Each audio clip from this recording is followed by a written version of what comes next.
የኔ ቆንጆ ዛሬ የምነግርሽ ሚስጥር ምናልባትም የብዙ ዓመታት ጭንቀትሽን የሚገላግልሽ ነው። ምክንያቱም ምንም አይነት ምግብ ራስሽን ሳትከለኪ የምትወጁን ሁሉ እየበላሽ ግን ደግሞ 1 ኪሎ ሳትጨምሪ እንዲያውም ሰውነትሽ ተስተካክሎ የምትቆይበትን ሳይንሳዊ ሚስጥር ይዤልሻለሁ። ያቺ ሁልጊዜ የምትበላ ግን ደግሞ የማትወፍረው ጓደኛሽ ያላጋራችሽን ሳይንሱ ግን ሜታቦሊክ ፍሌክሲቢሊቲ ብሎ የሚጠራውን ድንቅ ዘዴ ዛሬ ቁልጭ አድርጌ ያሳይሻለሁ። ይህ ቪዲዮ ዝም ብሎ የአመጋገብ ምክር አይደለም፣ የሰውነትሽን ባዮሎጂካል ሲስተም እንዴት ሃክ እንደምታደርግ የሚያስተምርሽ መመሪያ ነው። እስከ መጨረሻው አብረሽኝ ከቆየሽ ደግሞ በዓለም ላይ ካሉ ስፖርቶች ሁሉ እጅግ ቀላሉ ግን ደግሞ በ10 ደቂቃ ውስጥ ብቻ በሰውነትሽ ውስጥ ያለውን ስኳር የሚያቃጥል ተአምረኛ እንቅስቃሴ እነግርሻለሁ። ይህን ካወቅሽ በኋላ ጂም የሚባለውን ቃል ጭራሽ ትረሺዋለሽ። ብዙ ጊዜ ሰዎች ክብደት ለመቀነስ መራብ አለብሽ ይሉሻል። እውነቱ ግን ከመራብ ይልቅ እንዴት መብላት እንዳለብሽ ማወቅሽ ነው ወሳኙ። ዛሬ የምንነጋገረው ስለ ካሎሪ መቁጠር ሳይሆን ስለ ሆርሞን ማስተካከል ነው። ምክንያቱም ክብደትሽን የሚወስነው የምትበይው ምግብ ብቻ ሳይሆን ሰውነትሽ ያንን ምግብ የሚቀበልበት መንገድ ነው። ዛሬ ይሄ ቪዲዮ ባይመጣልሽ ኖሮ ምናልባትም በቀጣይ ዓመታት ውስጥ ለጤናሽ ውድ ዋጋ ትከፊ ነበር። ግን አሁን ይህን ሚስጥር ስታውቂ የምትበይው እያንዳንዱ ጉርሻ ወደ ስብ ከመቀየር ይልቅ ወደ ጉልበት እንዲቀየር ታደርጊያለሽ። ከመጀመራችን በፊት ግን ይህንን ቪዲዮ ከየትኛው የዓለም ክፍል ሆናችሁ ነው የምትከታተሉኝ? ከኢትዮጵያ፣ ሳውዲ፣ አሜሪካ ወይስ አውሮፓ? ከየት እንደሆናችሁ በኮመንት ንገሩኝ። እንዲሁም ይህን ጠቃሚ መረጃ ለብዙዎች እንዲደርስ ቪዲዮን ላይክ በማድረግ ጀምሩ። ዝግጁ ከሆንሽ ወደ መጀመሪያው ሚስጥር እንለፍ። ጉዟችንን የምንጀምረው ብዙዎቻችን ችላ ከምንለው ግን ደግሞ የሰውነት ክብደታችንን ከሚወስነው ትልቁና ወሳኙ ነጥብ ነው። እሱም ምን እየጠጣሽ ነው የሚለው ጥያቄ። ብዙ ጊዜ ምግብ ላይ በጣም ጥንቁቅ ሆነሽ ቅባት የለውም፣ ካሎሪው ትንሽ ነው እያልሽ ሰላጣ ብቻ እየበላሽ ትውያለሽ። ነገር ግን በመጠጥ በኩል ሳታውቂው ሰውነትሽን በስኳር ታጥለቀልቂዋለሽ። ለምሳሌ 1 ኩባያ ለስላሳ መጠጥ ውስጥ ብቻ እስከ 10 ሻይ ማንኪያ ስኳር ሊኖር ይችላል። ይህ ማለት ምግብ ሳትበይ ሰውነትሽ ለቀኑ የሚፈልገውን ግማሽ ኃይል በፈሳሽ አገኘሽው ማለት ነው። ትልቁ ሳይንሳዊ ሚስጥር ግን እዚህ ጋር ነው። ፈሳሽ ስኳር እንደ ምግብ ለመፈጨት ጊዜ ስለማይወስድ በቀጥታ ወደ ደምሽ ይገባና ኢንሱሊን የተባለውን ሆርሞን በከፍተኛ ሁኔታ እንዲነሳ ያደርገዋል። ኢንሱሊን ደግሞ በሳይንሱ የስብ ማከማቻ ሆርሞን ይባላል። ኢንሱሊን ደምሽ ውስጥ ባለበት ሁኔታ ሰውነትሽ ስብን የሚያቃጥል ስራውን ያቆምና አሁን የሚመጣውን ሁሉ አከማች የሚል ትዕዛዝ ያስተላልፋል። ስለዚህ ያንን ለስላሳ በጠጣሽ ቁጥር ሰውነትሽ ስብ ማቃጠያ ማሽኑን ኦፍ ያደርገዋል ማለት ነው። በተቃራኒው ግን ከመብላትሽ ከ30 ደቂቃ በፊት 1 ብርጭቆ ውሃ መጠጣት ብቻ ሆድሽ የመርካት ስሜት እንዲሰማው ስለሚያደርግ 30 በመቶ ያነሰ ምግብ እንድትበይ ይረዳሻል። ከዚህም በላይ ጥቁር ቡና ወይም ሻይ ያለ ስኳር መጠጣት ሰውነትሽ ዝም ብሎ ተቀምጦ እንኳን ስብ የሚያቃጥልበትን ፍጥነት ሜታቦሊዝም በ10 በመቶ ይጨምረዋል። ያቺ ምንም ብትበላ የማትወፍረው ጓደኛሽ በምግብ መሃል ውሃ ስትጠጣ ካየሻት ሳታውቀው የኢንሱሊን መጠኗን እያስተካከለችና ሰውነቷን ስብ ማከማቸት እንዲያቆም እያዘዘችው መሆኑን ልብ በይ። የኔ ቆንጆ ሶስተኛው ነጥብ ደግሞ እስካሁን ካየናቸው ሁሉ የክብደት መቀነሻ ማሽን ሆኖ የሚያገለግልሽ ዋነኛው ሚስጥር ነው። እሱም በምግቦች መሃል የምታደርጊው የጊዜ ክፍተት ነው። ብዙዎቻችን የምንሳሳተው ትንሽ ትንሽ ግን በየሰዓቱ ብበላ ይሻላል ብለን በማሰብ ነው። ነገር ግን በየሰዓቱ የምትጎርሺ ከሆነ ሰውነትሽ የተከማቸውን ስብ ለማቃጠል ምንም አይነት እድል አያገኝም። ሳይንሱ በግልጽ እንደሚለው በምግቦች መሃል ቢያንስ 4 ሰዓት ክፍተት መኖር አለበት። ለምን መሰለሽ?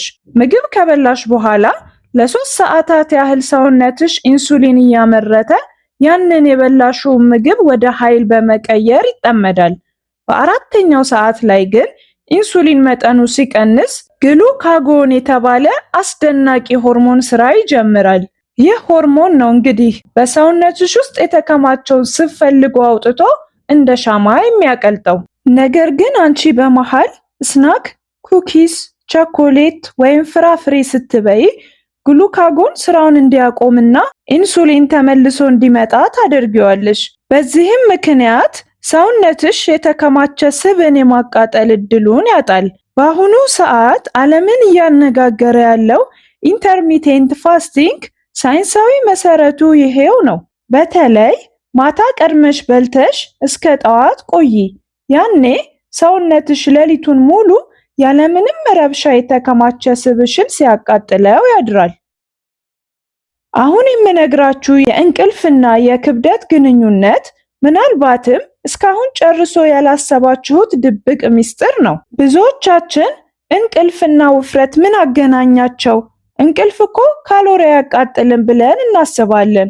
ነገር ግን እውነታው የሚገርም ነው።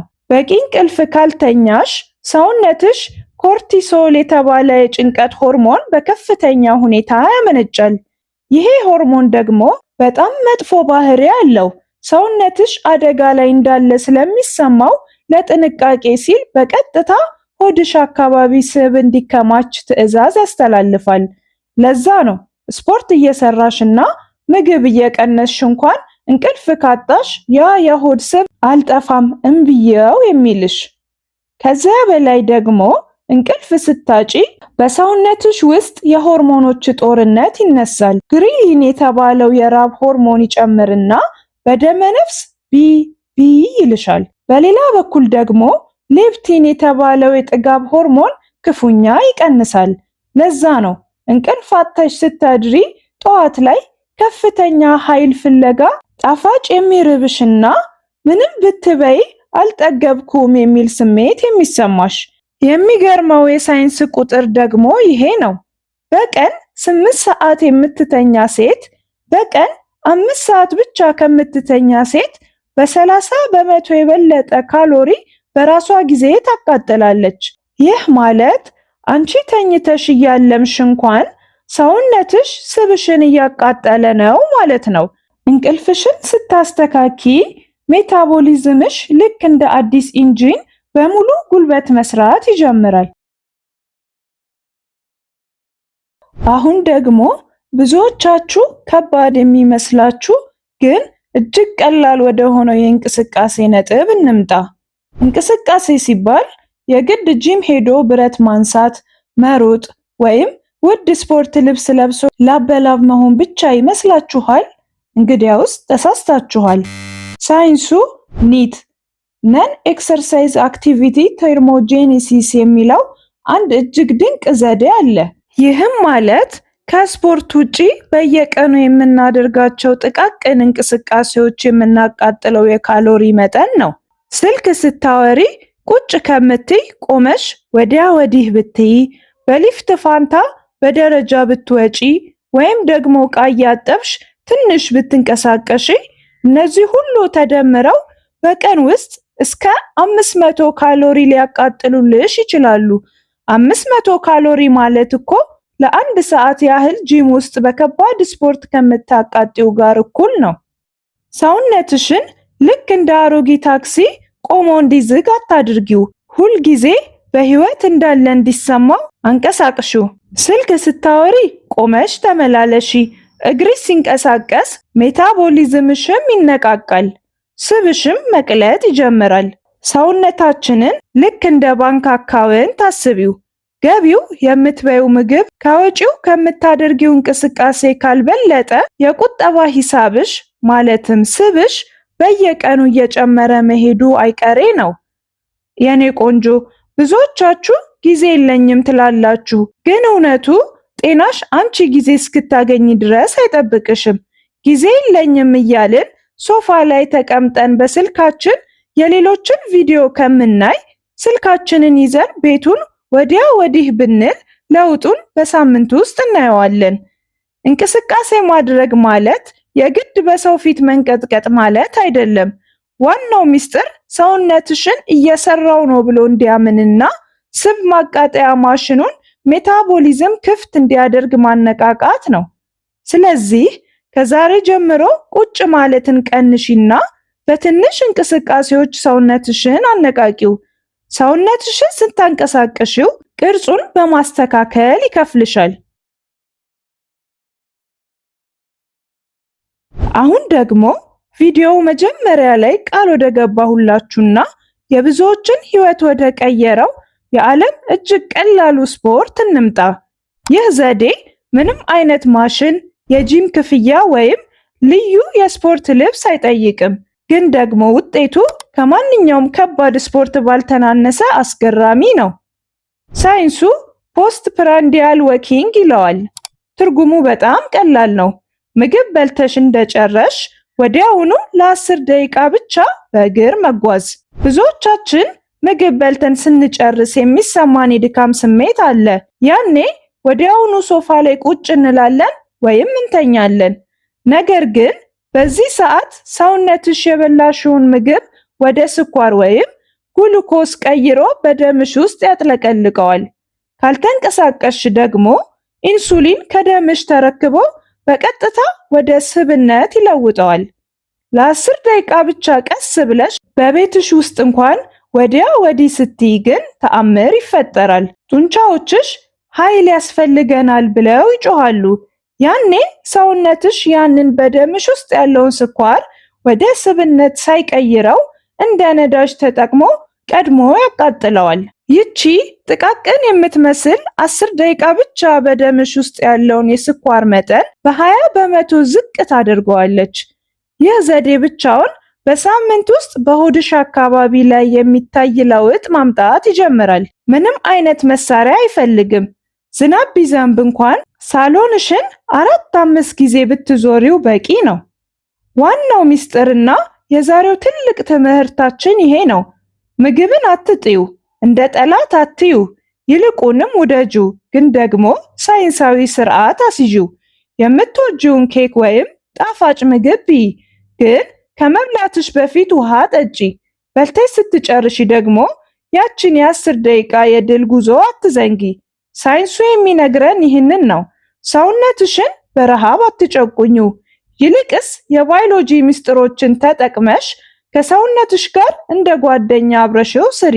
ዛሬ ያየናቸውን 6 ነጥቦች በተግባር ስታወያቸው ያለምንም ጭንቀት ራስሽን ሳታሰቃይና የምትፈልጊውን እየበላሽ ቆንጆ፣ ጤናማና ቀጭን ሆነሽ ትቆያለሽ። ማንኛውም ሐሳብ ካላችሁ ኮሜንት ላይ አስቀምጡልኝ። ቪዲዮን ከወደዳችሁት ላይክ ማድረግ እንዳትረሱ።